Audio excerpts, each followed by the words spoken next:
lanjut ke pembicara berikutnya, Saudara Muhammad Mapanyempa, juga alumni pertama Fakultas Program Studi Ilmu Komputer UNAS, sekarang mahasiswa master di bidang komputer grafika dan animasi. Ini menarik ini. Saya persilakan, Pak Men. Baik, terima kasih atas kesempatan yang diberikan Pak Admin. Kepada yang terhormat yang sempat hadir, Pak WR1, Pak Wakil Lektor 4, dan juga saya melihat Pak Dekan yang sempat hadir, dan Bapak Kaprodi Ilmu Komputer yang sempat hadir pada saat ini. Baik, saya akan ceritakan pengalaman saya kuliah di Jepang. Mungkin bagaimana dari saat masuknya dan bagaimana prosesnya. Proses saya itu tidak jauh beda dengan saudara Jonathan, tetapi kalau saya sendiri itu saya tidak ikut jalur beasiswa, tetapi saya lewat jalur mandiri karena orang tua saya yang ingin sekali lanjut setelah lulus, dan saat itu belum ada planning untuk bekerja, dan akhirnya waktu saat ini saya pernah ikut juga KKN yang ke Jepang, yaitu sama dengan saudara Jonathan. Di situ saya juga mencari profesor atau sensei yang bidangnya yang rencana ingin lanjut di tempat tersebut. Nah, kebetulan saya belum dapat sensei yang saya inginkan kan, dan tidak sengaja pada saat itu Pak Armin untuk mencoba ada suatu poster di dalam kampus Kyotek tersebut. Coba poster ini ada namanya sensei ini, dan akhirnya cuma sensei tersebut yang akhirnya menerima saya. Jadi seperti itu saya mendapatkan sensei untuk melanjut kuliah di Jepang. Bidang saya yaitu bidang grafika komputer dan animasi. Mungkin berbeda dari teman-teman yang di sini saya lihat tadi ada yang bidang bioscience atau biologi, dan juga berbeda dengan teman saya yang temanya ada yang sistem seperti saudara Jo.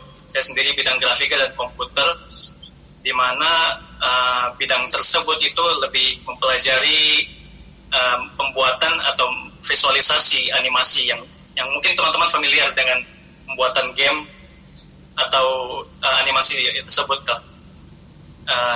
Di mana bidang saya sendiri dalam grafika tersebut saya fokus di bidang lebih ke human-nya, lebih ke animasi.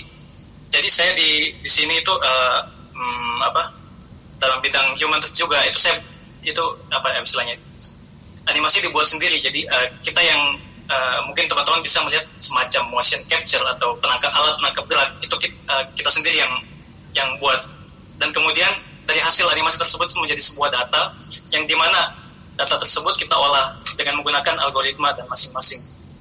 Ya seperti itu mungkin gambarannya bidang saya yang saya sedang kerjakan di saat ini. Kemudian apa lagi ya?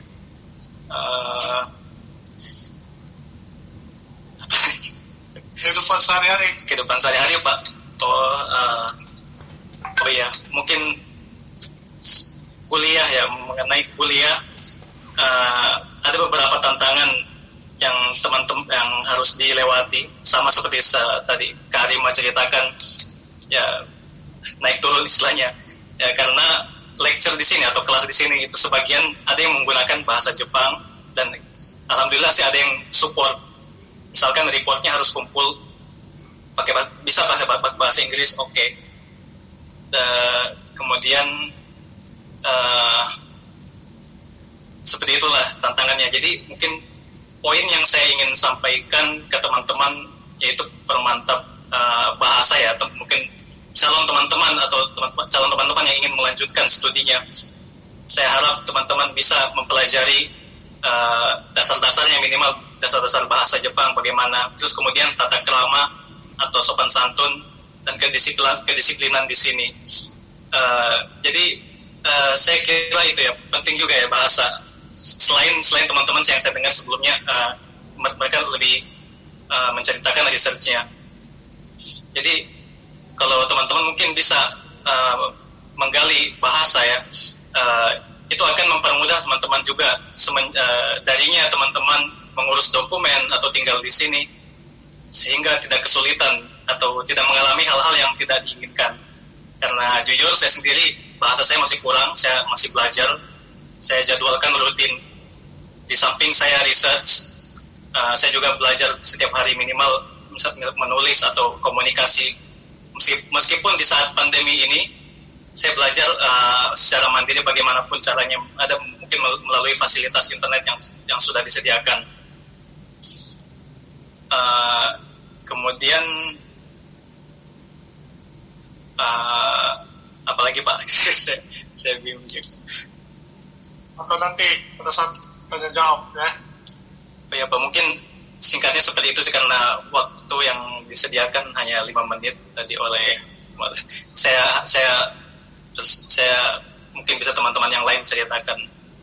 Mungkin seperti itu, terima kasih. Oke, makasih banyak Mamet atas kesempatannya. Jadi bidang Mamet ini jarang di Indonesia dan rata-rata sebagai hobi kalau di Indonesia sekedar menggunakan aplikasi. Tapi kalau Mamet itu komputer grafikanya langsung dengan animasi, belajar aljabar linearnya banyak-banyak dan sebagainya.